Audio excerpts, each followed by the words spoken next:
소문난 잔치에 먹을 것이 많았습니다. 프리미어리그 31라운드 이번 시즌 아쉬운 모습을 보여주는 첼시와 맨체스터 유나이티드가 스탠포드 브리지에서 만났고, 첼시가 이 경기에서 각본 없는 드라마를 써내면서 승리를 가져갔습니다.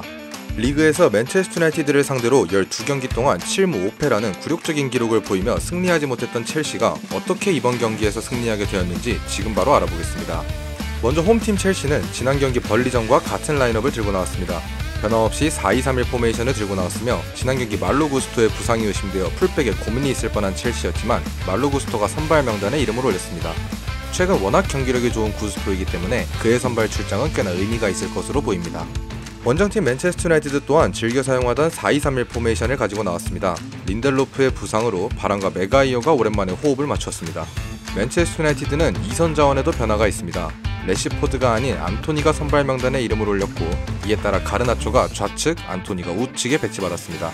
오랜만에 선발 명단에 이름을 올린 안토니가 굉장히 눈에 띄는 라인업이네요. 전반 초반 첼시의 분위기가 좋았습니다. 기본적으로 공격 시 말로 구스토를 높게 올려 3-2-4-1의 형태로 공격을 진행하였고, 쿠쿠렐라가 살짝 아래쪽에 쳐져 비대칭 3백의 스토퍼 역할을 수행하였죠. 이에 맞서는 맨체스터 유나이티드는 4-1-4-1의 형태로 카세미로가 포백을 지키면서 수비하며 높은 위치에서부터 압박을 수행했습니다. 하지만 한두 번의 패스에 쉽게 압박이 벗겨졌던 맨유는 첼시에게 초반부터 위협적인 찬스를 허용하였죠.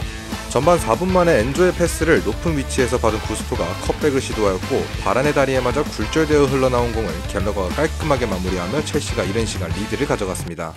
이후 동점골을 노리던 맨유는 2-3-4-1 같은 대응을 보이며, 빌드 없이 최후방에는 센터백 2명만 남긴 채 좌우 풀백을 인버티드하게 사용하며 공격을 시도하는 모습을 보여주었습니다. 첼시는 기본적으로 4-4-2의 형태로 갤러거가 잭슨과 투톱을 이루며 높은 위치부터 전방 압박을 통해 맨유의 빌드업을 불편하게 만들었죠. 이러한 첼시의 전방 압박은 매우 효과적이었고, 맨체스터 유나이티드는 쉽사리 빌드업을 풀어나가지 못하며 주로 롱볼을 전개하는 방식을 사용할 수밖에 없었습니다. 하지만 이러한 방식은 그다지 효과적이지 못했죠. 답답한 공격을 이어가던 맨유는 높은 위치에서 공을 빼앗긴 이후에 쉽사리 역압박을 해내지 못하는 모습을 보였고, 첼시에게 역습을 쉽게 허용하였습니다. 그러던 전반 17분 높은 위치에서 볼을 받은 무드릭이 페널티 박스로 침투하는 쿠쿠렐라에게 스루 패스를 넣어주었고, 수비가 담해늦었던 안토니가 뒤에서 쿠쿠렐라를 건드리며 페널티킥까지 허용합니다. 키커는 역시나 콜 팔머였고, 본인이 주로 성공시켰던 오른쪽으로 공을 가볍게 밀어넣으며 스코어는 19분 만에 2-0까지 벌어지게 됩니다. 오랜만에 리그에 선발 출장한 안토니의 수비가 아쉬울 수밖에 없는 상황이었죠. 맨유의 답답한 경기력을 풀어준 선수는 다름 아닌 첼시의 카이세도였습니다. 맨체스터 유나이티드 또한 2-0으로 경기를 끌려가며 높은 위치부터 압박을 시도했고, 전반 33분 카이세도의 어처구니 없는 백패스 미스를 그대로 가르나초가 받아 공을 끌고 득점까지 해내는 데 성공합니다. 이때까지는 이 실점이 경기에 어떤 영향을 미치게 될지 아무도 몰랐죠. 추격의 불씨를 살린 맨체스터 유나이티드. 이후 맨유는 2-3-넷-1의 대형이 아닌 2-1-넷-3과 같은 형태로 빌드업을 시도합니다. 중앙지향적으로 움직이던 달로와 비사카를 한 칸 더 전진시킨 것이죠. 이때 맨체스터 유나이티드가 보여준 변화의 핵심은 바로 브루노 페르난데스의 움직임입니다. 이때부터 브루노 페르난데스가 3선까지 내려와 공을 받기 시작합니다.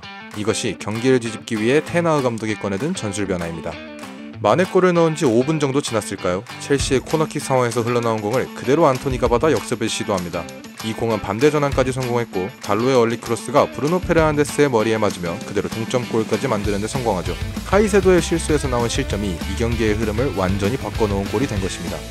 이렇게 전반전이 마무리가 되었고, 결국 경기는 원점으로 돌아갔습니다. 두 골차의 리드를 가지고 있던 첼시는 한 번의 실책으로 완전히 분위기를 내주며 아쉽게 전반전을 마무리할 수밖에 없었죠. 전반전에 부상이 의심되었던 바란이 빠지고 에반스가 들어오면서 후반전이 시작됩니다. 후반전도 역시 맨유가 좋은 흐름을 이어갔고, 64분 교체로 들어온 에반스가 부상이 의심되어 다시 캄버왈라와 교체되고, 호일룬을 빼고 레시포드를 투입하며 테나흐 감독이 먼저 승부수를 띄웁니다. 이후 66분 안토니가 환상적인 왼발 아웃프론트 크로스를 성공시켰고, 이 공을 가르나초가 헤딩으로 마무리하며 역전에 성공합니다. 31라운드 만에 리그 첫 공격 포인트를 안토니가 아주 중요한 순간에 만들어냈죠.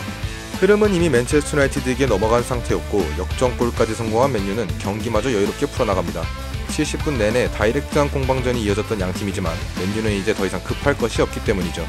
이에 포체티노는 카이세도와 무드릭을 빼고 추카메카와 스털링을 투입시키며 공격적인 변화를 시도합니다. 카이세도를 빼고 추카메카를 투입하였음에도 갤러거를 3선으로 내리는 것이 아니라 그대로 2선에 배치시키며 어떻게든 동점골을 만들고자 한 것이죠. 이때부터 첼시는 엔조를 센터백 사이에서 공을 받게 하며 3-6-1의 형태로 공격을 진행합니다. 7명의 선수가 모두 페널티 박스 근처에 위치하며 엔조가 붙여놓는 공을 어떻게든 득점으로 만들고자 했죠.